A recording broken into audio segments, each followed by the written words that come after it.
All right, so I'm John Jackson. This is the Gentleman's Renaissance, the best motherfucking men's podcast out there.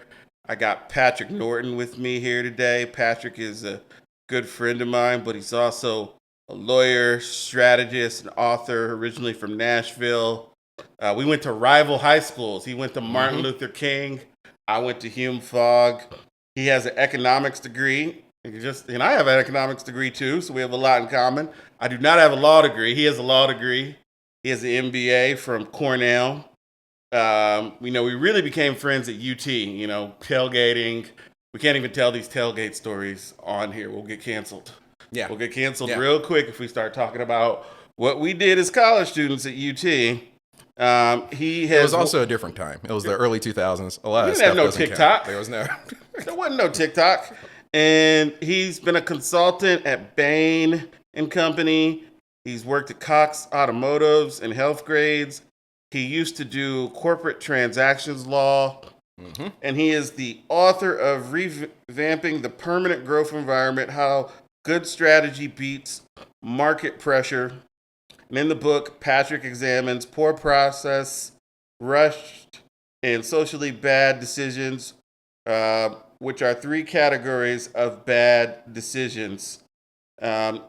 It's a good book. I'm reading through it right now, and he's going to go into that, talk about that and some other things. But first, we need to learn a little bit more about Patrick. Patrick is a big sports fan. Tell us who your teams are. I just live in the lap of luxury with teams. Just, the Titans and the Vols. The Vols are on the up and up, though. We are back on the up and up, but there was about 15 years of, man, what are we doing? The Titans were just as bad. With Alabama falling off, it might be between the Vols and the Bulldogs next year. It might be. It might be. What do you think? It might be. It could be. I mean, the Georgia Bulldogs are going to be hard to get past, but I like that Nico guy. Nico Iamaleava. Iamaleava. Yes. Yes, he is the future. What I like about Tennessee is that we're so dedicated to recruiting well and winning an NCAA football championship that we will absolutely destroy the NCAA on the way there. I think so. What we're doing currently is so good for the sport, so we'll see where that lawsuit goes. I think so. And I like the coach. I like Josh Hopel. Yep. And go Vols. Go Vols. So let's go right into some questions. You were a political operative in your college days. I understand that you considered going into the grocery business and becoming a grocery store manager. Right. But you decided to become an attorney instead. What made you want to become an attorney? Yeah, so got to the end of college. I had been interning at a political media consulting firm, so I was getting exposure to a lot of how the world worked, public policy, politics, all that stuff, and I wanted to keep it going, but I didn't know if I necessarily wanted to stay in politics. I wanted to make sure I had a job that was really impactful, and my mom's an educator, my dad is heavy on education, and we were like, make sure you have something you can fall back on and you can do. And so just that love for all that stuff led me to law school. That's where it all kind of combined, and thus the University of Tennessee. So what's your political affiliation? Are you a Trump fan? Are you a Republican? Oh no. I heard you like Ted Cruz. Let's be very clear. My friend is joking with me right now. No. I still call myself a Democrat at least, but my politics, especially in researching the book and stuff, been pushing me more and more to the left than I ever thought I would be. So the Democratic Party is what I vote for. I don't know how much, I think I'm in that same swell of I wish the policies were better, but I'm certainly not going to vote the other side. That's kind of where I'm at. There are some Republicans that I would cast a ballot for, but it's mostly local level where it's less partisan. So at the city level, if there's a Republican saying, yeah, I'm gonna patch up those potholes and make sure that we're funding the right things in the city. You occasionally will have a Republican like that at a hyper local level. Yeah. And that's where I find Republicans the best. But Yeah. Especially Other, when they try to run like blue cities, they can't yeah. be all the way out. And especially like in Nashville, where I'm from, like it's not even a partisan election. So you really have to kind of research to even figure out who the Same where I Republican live in is. Miami. The Miami mayor Francis Suarez is believes in climate change. He's a Republican who believes in climate change. He is pro-choice. He So does he's just happy being mayor because he's he, not going. He's not he going does anywhere free else. food giveaways in the black community, like food banks. So like he's a different type of Republican. So Interesting. Interesting. Now tell me more why the Democratic Party is having problems in Florida. so yeah, that's a whole nother story. Yeah. But what made you switch from law to business strategy? Yeah, I think I almost had to. The financial crisis, the housing crisis. I started out in law in the kind of echo of that, and I was working at a mid-sized firm and doing business transactions.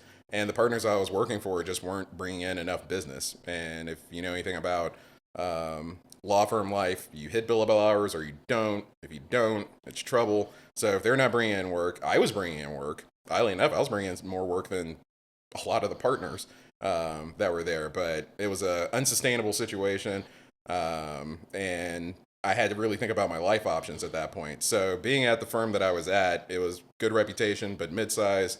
I could have tried to stay in Tennessee, maybe become a litigator, become a solo practitioner. I didn't like the idea that you really have to like take everything that comes through the door. I was thinking about trying to do corporate law in a different state, but I didn't want to be away from my support system, which is kind of strange given the choice I ended up making.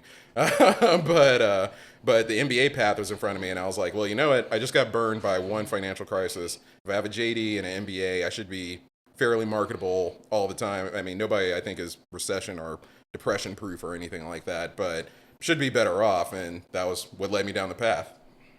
So tell us about your book, Revamping the Permanent Growth Environment: How Good Strategy Beats Market Pressure.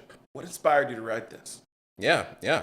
Well, what inspired me to write it was really I was thinking about my career and career trajectory, and when I hit health grades, I was kind of concerned about whether I'd still be out there as a strategist, still be putting forward as a strategist. So I decided to write a book. Didn't know exactly what I was going to do, and I thought, okay, I will take on a very non-controversial topic. I'll write about the history of business strategy. I'll just like do all this historical research, put it in a book, call it a day. No one can't ever not call me a strategist. Wrote up a whole outline.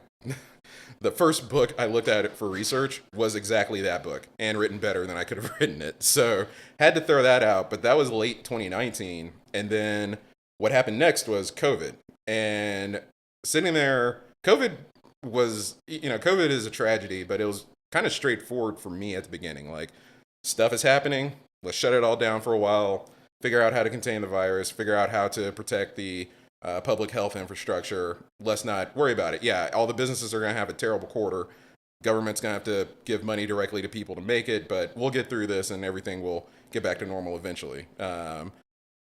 But the rhetoric at the time, if you remember, was people just, well, we can't close and we have to open. We can't have a down quarter. We can't do any of this stuff. I think one of the Texas statewide officials that I quote in there was basically like, I'm willing to die for the economy. Capitalism before human lives. Yeah, exactly.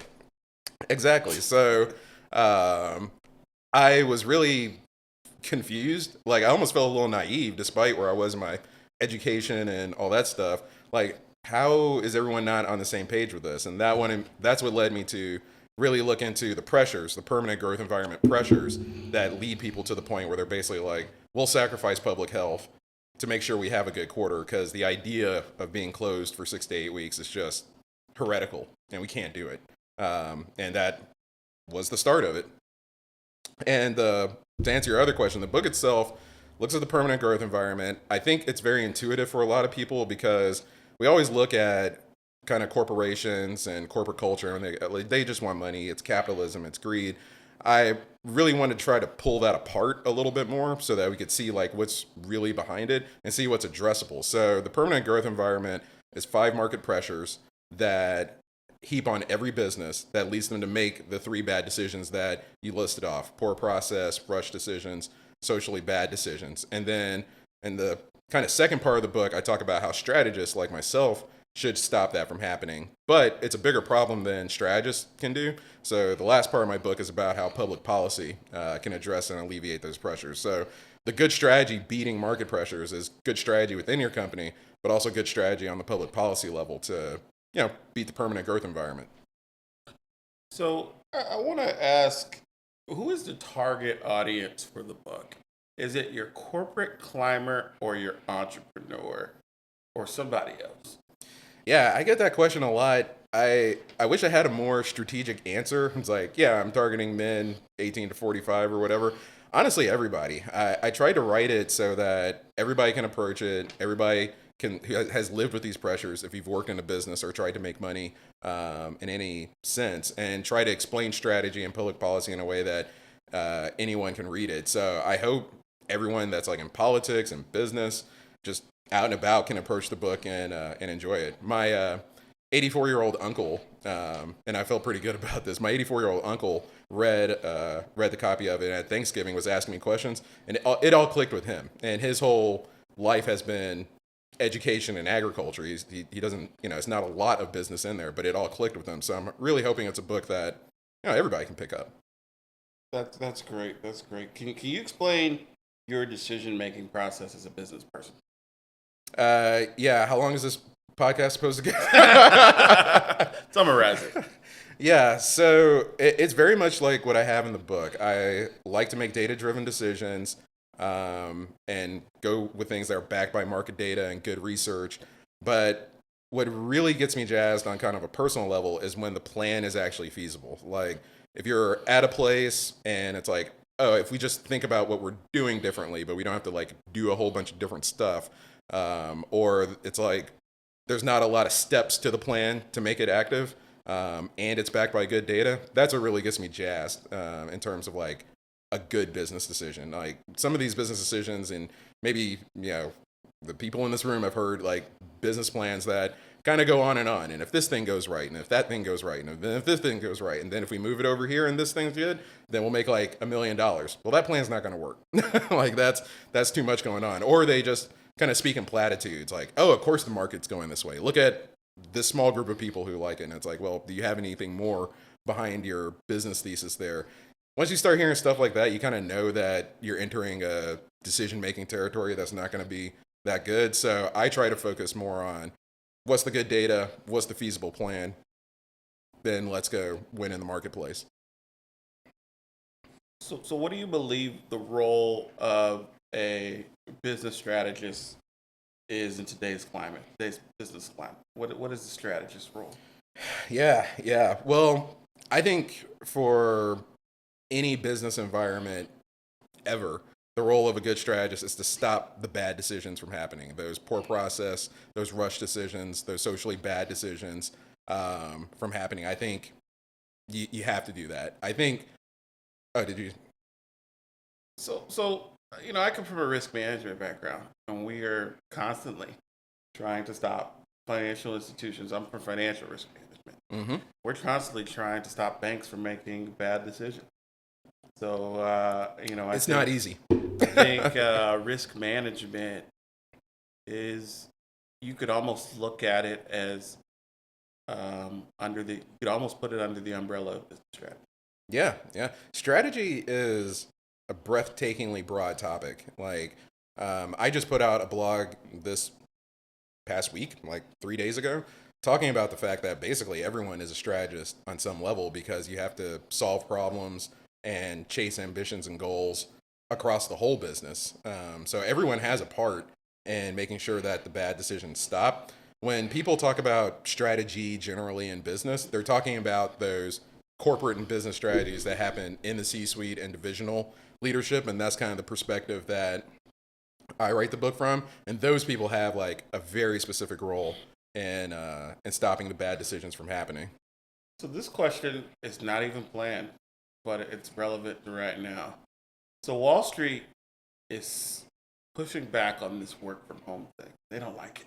Yeah. The financial industry, Jamie Dimon, Dave Solomon from Goldman. Um, they all hate the idea of work from home. Yeah. In Silicon Valley, it's a mixed bag. Mm-hmm. Some of them like it. They're more perceptive to it than Wall Street average. Yeah. How do you feel about telework, hybrid model, working in office? What's your feeling about all that? Yeah. In full transparency, I'm remote and actually fully just fought back on the policy to go back because they are trying to bring us back in 3 days a week, and I put in for like a special exception to do it because I have no teammates in Atlanta. I'm like everyone that I work with is in different cities, so fortunately I got to get to opt out of that. I really think the work from home debate is kind of like being treated with a sledgehammer and it should be treated with a scalpel.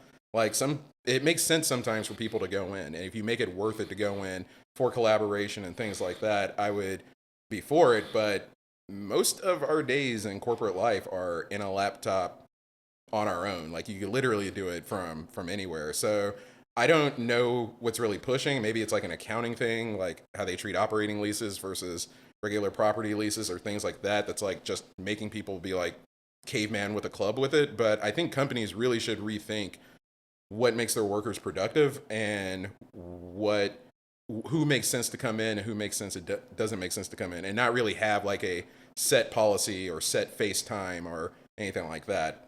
So when I was working with Invesco, um, I noticed that the demand for people to work from home, laborers wanting to work from home, it made it more accommodating to the office. All of a sudden, there wasn't as much of a dress code.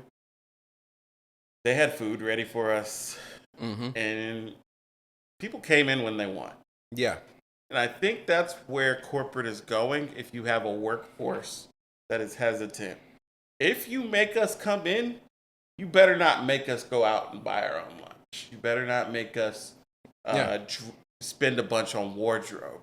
You need to make it accommodating because the pandemic permanently changed 100%. Yeah. how your white collar, especially your white collar worker, sees their career. Yeah. And so, Yeah. yeah, I mean, but yeah, tell us something about you that people watching may not know. Oh, can I go to one more thing about the climate? Sure. Being a strategist in today's business climate. Sure. I think there's two more things that strategists need to do. One is make sure you know the difference between a trend and something that's actually impacting your business. People like to run with stuff. AI is like really big in conversation right now, but people are like talking about AI the way that people used to talk about like internet in the 90s. So like I think there's a role to always kind of rationalize what's going on as a strategist. And then the last thing is that you're mentioning Wall Street. There's kind of this like trend that's kind of been popular since the 70s or 80s to do what I call, and I don't know if anyone else calls it this, so I hope I'm not taking it from anyone, build a strategy to a spreadsheet. Like they work out on a spreadsheet what profitability they want and things like that. And then you just have to like force operations, market position, and all that stuff into the spreadsheet. And I think strategists need to push back against that because the spreadsheet doesn't know if any of that's a good idea until you actually go out there and try to do it. But some strategists today, and I think some people coming into strategy like to try to turn it into a math problem. So because its strategy is a little bit more squishy, a little bit more people driven than some of like the harder skills, right? But I really think if you're going to be a strategist, you need to not give in to that immediate like, oh, the CFO has put out a spreadsheet that we all live to. Let's just make that happen. Push back on the spreadsheet. Make sure the spreadsheet actually makes sense because usually they're just doing subtraction and multiplication in there. They're not considering whether it actually can work on paper. So I think those are real elements of the business climate today that strategists need to be aware of. And hopefully none of my bosses see this so that I don't like get fired or something. Don't fire Patrick. Please don't. It's not that I don't care about the spreadsheet, but we're gonna make it make sense. Tell us something about you viewers probably don't know. Here's probably. Yeah, I mean, you're probably in better position to do that, having been my friend for 20 years, but I don't really want any of that out on the internet. Let's see. So I kind of think that because I work with concepts that are a little bit complicated, a little bit academic and things like that, people think I'm kind of like that all the time, right? Like I need to plan my vacations academically. I need to go on my dates academically and all that stuff. But I think just from being my friend, I'm actually pretty simple. Just enjoy being around people. I'm enjoying this a lot. This is like I'm having like the best time right now doing that. So a lot of people in like work and stuff kind of come to me with like almost like too much, too extra, and I'm like, look, I'm gonna enjoy your company. I'm not judgmental. We're gonna be friends. Like let's just have a good time. So kind of like how you started, just some beer and some football. Yeah, I'm good.